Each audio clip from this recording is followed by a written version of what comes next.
আসসালামু আলাইকুম। Border guard বিজিবির সৈনিক পদের বাছাই প্রক্রিয়া কেমন? আমার জীবনের বাস্তব অভিজ্ঞতা আজকে তুলে ধরবো। আমি বর্ডার গার্ড বিজিবিতে ২ বার এপ্লাই করেছিলাম। একবার ৯৪তম ব্যাচে, অন্যবার ১০০তম ব্যাচে।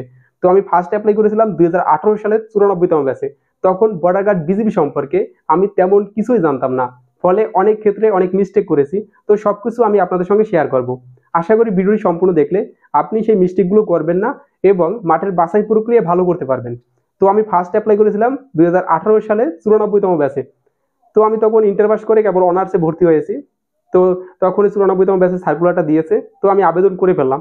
করার পরে আমি মোটামুটি একটা প্রিপারেশন নিতেছি। বই পড়তেছি, সকাল, সকাল ব্যায়াম করতেছি। তো হঠাৎ করে একদিন এসএমএস চলে এসেছে। তো আমি হঠাৎ করে দেখে অবাক হয়ে গেলাম যে এত তাড়াতাড়ি এসএমএস এসেছে। মানে ১ মাসের মধ্যেই এসএমএস দিয়ে দিয়েছে। তখন আমার কাগজপত্রগুলো তৈরি করা নাই, রেডি করা নাই। ফলে আমি খুবই হতাশ হয়ে গেছিলাম। তো আমার এলাকায় আরো একটা ভাই এপ্লাই করেছিল ৯৪তম ব্যাচে। তো সে আমাকে কল দিয়ে বলল যে আমারও এসএমএস এসেছে। তো আমাদের কাগজ রেডি করতে হবে। তো নিয়োগপত্রে উল্লেখ করা আছে কি, কি কাগজপত্র নিয়ে মাঠে যেতে হবে। তো সেই কাগজপত্রগুলো আমরা ম্যানেজ করে ফেললাম এবং ফটোকপি করলাম। এন্ড ফটোকপি সত্যায়িত করতে হবে। সত্যায়িত মানে হলো গেজেটেড অফিসারের কাছ থেকে আপনার সই-স্বাক্ষর নিতে হবে ওই কাগজের উপরে। তো আমাদের ইউনিয়নে এমন কেউ নেই যে ওই সই-স্বাক্ষর দিবে। মানে গেজেটেড অফিসার নেই আমাদের ইউনিয়নে। তো আমরা কি করব? একটা মোটরসাইকেলে করে আমাদের উপজেলায় গেলাম। তো উপজেলায় গেলে ওখানে একটা হসপিটাল আছে, অনেক অফিসার আছে, অনেক ডক্টর আছে। তো ওখানে গিয়ে কয়েকজন ডক্টরের সাথে কথা বললাম। তো তারা খুবই ব্যস্ত এবং একজন ডক্টরকে খুব রিকোয়েস্ট করলাম যে স্যার আমরা দূর থেকে এসেছি। তো সে আমাদের সত্যায়িত করে দিল। মানে বললাম পর। তো আমরা সেখান থেকে ফিরে আসলাম। পরের দিন আমাদের সাতক্ষীরার উদ্দেশ্যে রওনা দিলাম। তো আমাদের বরিশাল থেকে সাতক্ষীরা অনেকটা দূরে। বরিশাল থেকে খুলনা যেতে হয়, খুলনা থেকে সাতক্ষীরা যেতে হয়, মানে অনেক দূরে। যাই হোক আমরা সবকিছু নিয়ে আমরা চলে গেলাম। তো যেতে, যেতে প্রায় বিকাল ৫টা বেজে গেছে। তো আমরা বিজিবি ব্যাটালিয়ন যে ৩৩ এর সামনে থেকে যাইতেছি। তো আমরা বলতেছি যে আমাদের মাঠ কালকে এই জায়গায় হবে। তো ওই ব্যাটালিয়ন থেকে প্রায় ১ কিলোমিটার দূরে হলো যে সাতক্ষীরা সদর। তো ওই সাতক্ষীরা সদরে কিন্তু অনেক আবাসিক হোটেল আছে। তো আমাদের রাতটা ওখানে থাকতে হবে। তো একটা আবাসিক হোটেলে গেলাম আমরা ২ জন। তো গিয়ে তারা বলল যে আমাদের এই কেবিন আছে, সিঙ্গেল কেবিন আছে, ডাবল আছে। কই আমাদের ডাবলই দেন, ঠিক আছে? তো কত টাকা লাগবে? তো তারা বলল যে ৬০০ টাকা লাগবে ১ রাতের জন্য। তখন আমরা ৬০০ টাকা দিয়ে ১ রাতও ছিলাম এবং কিছু খাবার খেলাম বাইরে থেকে। তো পরের দিন সকালে উঠেই আমরা ফ্রেশ হয়ে গেলাম একদম। ফ্রেশ হয়ে আমরা হোটেলে গেলাম যে খাবার খাওয়ার জন্য। তো হোটেলে অত সকালে রান্না করা হয় নাই। তো আমরা পরোটা খেলাম। পরোটা খেয়ে আমরা বিজিবি ব্যাটালিয়নের সামনে গেলাম। এখন দেখি অনেক লোক। আমি যাওয়ার সময় চিন্তা করি যে আমরাই অনেক লম্বা, হয়তো আমরাই বডি ফিট ভালো। দেখা গেছে আমাদের থেকেও অনেক লম্বা, লম্বা প্রার্থী এপ্লাই করেছে, বডি ফিট ভালো। যাই হোক মনোবল দুর্বল করি নাই। তো বিজিবি ব্যাটালিয়নের সামনে গেলাম। BGB battalion ৩৩ Satkhira. তো তখন ৮টা ৩০ বাজে। তখন অফিসাররা গেটটা একটা দরজা খুলে দিয়েছে মানে মাঠের ভিতরে প্রবেশ করার জন্য। তো আমরা একজন, একজন করে গেট থেকে ভিতরে ঢুকলাম। আর এক অফিসার ছিল গেটে বসা। তো সে আমাদের কাগজগুলো হালকাভাবে দেখলো যে আসলে এই প্রার্থী কিনা। তো দেখে আমাদের ভিতরে ঢুকালো। পরে আমাদের রোল নম্বর অনুযায়ী আমাদের সারিবদ্ধ হয়ে দাঁড়াতে বলল। একজন হ্যান্ড মাইক থেকে রোল নম্বর ঘোষণা করলো। আমরা সেই অনুযায়ী সারিবদ্ধ হয়ে দাঁড়ালাম। আমরা প্রায় ৩টে সারি হলাম। ৩টে সারিতে ১০০-র বেশি লোক হবে এক একটা সারিতে। তো প্রচন্ড রৌদ্র ছিল। তো রৌদ্রের মধ্যেই আমরা সারিবদ্ধ হয়ে দাঁড়ালাম। তো দাঁড়ানোর পরে আমাদের আরেকটু ভিতরে নিয়ে গেল মানে মাঠের মধ্যে অনেক বড় এরিয়া। তো তখন আমাদের ৩টে সারি থেকে আমাদের ৬টা সারি করেছে। এক একটা সারিতে লোক হবে মিনিমাম ৬০ জনের মতো। তো আমরা টোটাল মাঠে প্রায় ৪০০-র মতো লোক আমরা দাঁড়িয়েছিলাম এক মাঠে। একবারে গিয়েছিলাম আরকি। তো তখন আমাদের ৬টা সারি করছে। প্রত্যেকটা সারিতে ৬০ জন করে হবে আনুমানিক আরকি। তো ২০ জন করে আলাদা, আলাদা করে তারা ব্যায়াম করাইতেছে এবং মেডিকেল পরীক্ষা করাইতেছে, যে প্রাথমিক যে মেডিকেলটা সেটা করাইতেছে। তো ২০ জন ২০ জন করে নিয়ে বিভিন্ন ব্যায়াম করায়। ১ম এ দৌড় দেওয়ায় আরকি ২০০ মিটার দৌড়। তো দৌড়টা দেখে যে প্রার্থী সঠিকভাবে দৌড় দিতে পারে কিনা। এখানে কোনো টাইম লিমিট করে দেয় না যে এই কয় সেকেন্ডের মধ্যে দৌড় দিতে হবে। যেমন সেনাবাহিনীর ক্ষেত্রে ২০০ মিটার দৌড় ২৮ সেকেন্ডে কমপ্লিট করতে হবে। কিন্তু বিজিবির ক্ষেত্রে এরকমটা না। আপনি সঠিকভাবে দৌড় দিতে পারলেই হবে। তারপরে বুক ডাউন দেওয়ায় এগুলোর লিমিট না যে এটা দেওয়াই লাগবে এরকম না। কম বেশি দিতে পারলে সমস্যা নাই। বেশি দিতে পারলে ভালো। তো ওখানে দেওয়া থাকে যে বুক ডাউন ১৫টা দিন। একটু বেশি দিতে পারলে আরো ভালো। তারপরে যেটা করে ভীম, উপরে একটা অ্যাঙ্গেল থাকে সেটা ধরে উঠানামা করা।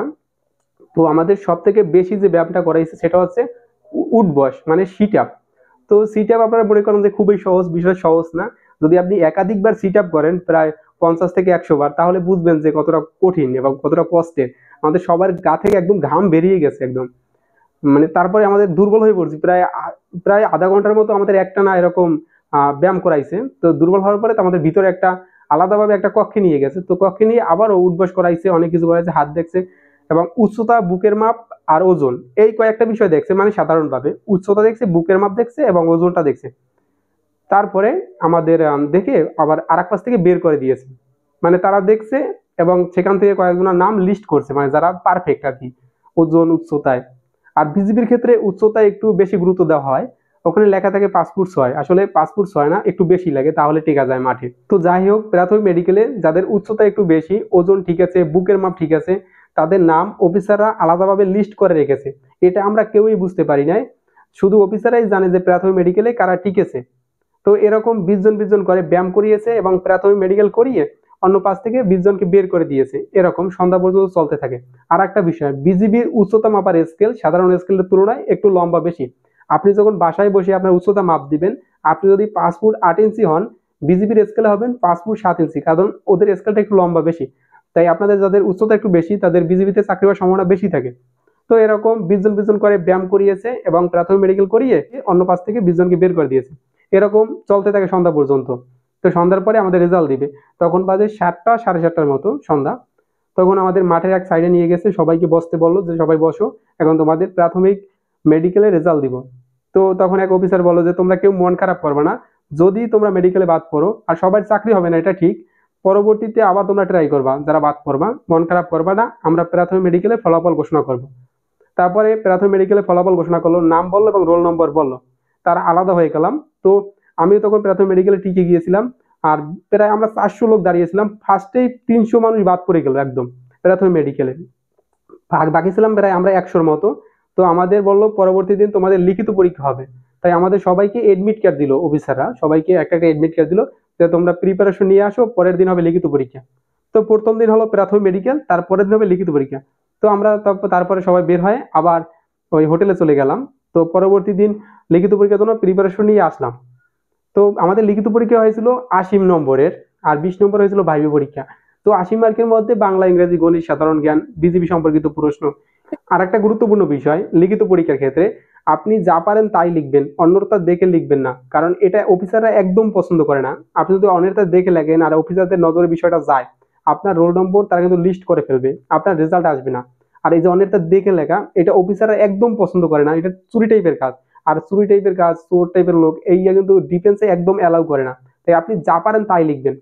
তো এরকম পরীক্ষা দিলাম। তো পরীক্ষা আমার মোটামুটি হয়েছে, একদম ভালো হয় না। তারপর আমি লিখিত পরীক্ষায় টিকে গিয়েছিলাম। তো টেকার পরে আমার হয়েছে ভাইভা পরীক্ষা। ভাইভা হয়েছে 20 নম্বরের, লিখিত হয়েছিল আমাদের 80 নম্বরের।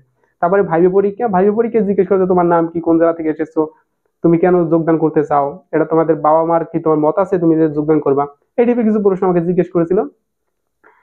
তারপরে আমাদের ছেড়ে দিয়েছিল যে তোমরা এখন যাও, তোমাদের পরবর্তী দিন হবে চূড়ান্ত মেডিকেল। তো আমরা পরবর্তী দিনে আসলাম। তো তারপরের দিন আবার ব্যায়াম করিয়েছিল, সাঁতার দিয়েছিল, ব্যায়াম করেছিল মোটামুটি ভাবে। তারপরে চূড়ান্ত মেডিকেল করিয়েছে আমাদের, একদম পার পাতা থেকে মাথার চুল পর্যন্ত ভালো করে দেখেছে কোনো সমস্যা আছে কিনা। তো তারপরের দিন লিখিত পরীক্ষা। আর একটা বিষয়, যারা লিখিত পরীক্ষায় টেকে ভাইভা পরীক্ষার রেজাল্ট এবং চূড়ান্ত মেডিকেলের রেজাল্ট কিন্তু দেয় না। তারা বলে যে বাসায় যাও, তোমাদের SMS এর মাধ্যমে জানানো হবে যাদের চাকরি হবে। তো লিখিত পরীক্ষার পরে কিন্তু আর রেজাল্ট দেয় না। আমরা লিখিত পরীক্ষায় টিকছিলাম প্রায় 60 জনের মতো। তো এখান থেকে লোক নিবে মাত্র 29 জন, ঠিক আছে। তো আমরা পরের দিন, তৃতীয় দিন হয়েছে আমাদের মেডিকেল, চূড়ান্ত মেডিকেল। তো তৃতীয় দিন যে চূড়ান্ত মেডিকেল হবে, সেদিনকেও আমাদের অনেক ব্যায়াম করিয়েছে এবং সাঁতার পরীক্ষা দিয়েছে। তারপরে আমাদের চূড়ান্ত মেডিকেল হয়েছে। চূড়ান্ত মেডিকেলে পার পাতা থেকে মাথার চুল পর্যন্ত ভালো করে দেখা হয়, ঠিক আছে। চূড়ান্ত মেডিকেলে কি কোন কোন সমস্যা তাহলে বাদ পড়বেন, এই বিষয় নিয়ে আমি অলরেডি একটা ভিডিও তৈরি করেছি, এই ভিডিওটা দেখতে পারেন। তো একদম সবকিছু দেখেছি। তো দুঃখের বিষয়, আমার দাঁতে সমস্যা ছিল, দাঁতে পোকে খেয়েছিল। তো সেই কারণে আমি চূড়ান্ত মেডিকেলে বাদ পড়ে যাই। তো অফিসাররা বলছে তোমার এই সমস্যা, একদম সরাসরি বলে না যে তুমি বাদ, বলছে যাও দেখো SMS আসে কিনা। তো আমাদের মাঠের বাছাই প্রক্রিয়া 3 দিনে সম্পন্ন হয়েছিল। প্রথম দিনে প্রাথমিক মেডিকেল, দ্বিতীয় দিনে লিখিত পরীক্ষা অ্যান্ড ভাইভা পরীক্ষা। যারা লিখিত পরীক্ষায় পাশ করতে পেরেছে তারা ভাইভা পরীক্ষায় অংশগ্রহণ করতে পেরেছিল। তারপরে তৃতীয় দিন হয়েছিল চূড়ান্ত মেডিকেল। তো চূড়ান্ত মেডিকেল এবং ভাইভা পরীক্ষার রেজাল্ট সঙ্গে সঙ্গে দেয় না, বলে তোমরা বাসায় যাও, তোমাদের SMS এর মাধ্যমে জানানো হবে যাদের চাকরি হবে, ঠিক আছে। তো 2 সপ্তাহের মধ্যেই সাধারণত SMS চলে আসে, যাদের চাকরি হয় ব্লাড টেস্টের জন্য SMS দেয় 2 সপ্তাহের মধ্যেই। তো দুর্ভাগ্যবশত আমার SMS আসেনি। তো আমি চূড়ান্ত মেডিকেল অফিসার বলছিল যে তোমার দাঁতে সমস্যা, দাঁত বুকে ধরেছে। তো আমি মনে করি সেই জন্যই আমার SMS আসেনি। তো আপনারা যারা পরীক্ষা দিবেন অবশ্যই ফিজিক্যালি সম্পূর্ণ ফিট হতে হবে। কোনো প্রকার সমস্যা নিয়ে মাঠে গেলে অবশ্যই বাদ পড়ে যাবেন। তো আজকের ভিডিওটি এ পর্যন্ত। সবার জন্য শুভকামনা জানিয়ে শেষ করছি। খোদা হাফেজ, আসসালামু আলাইকুম।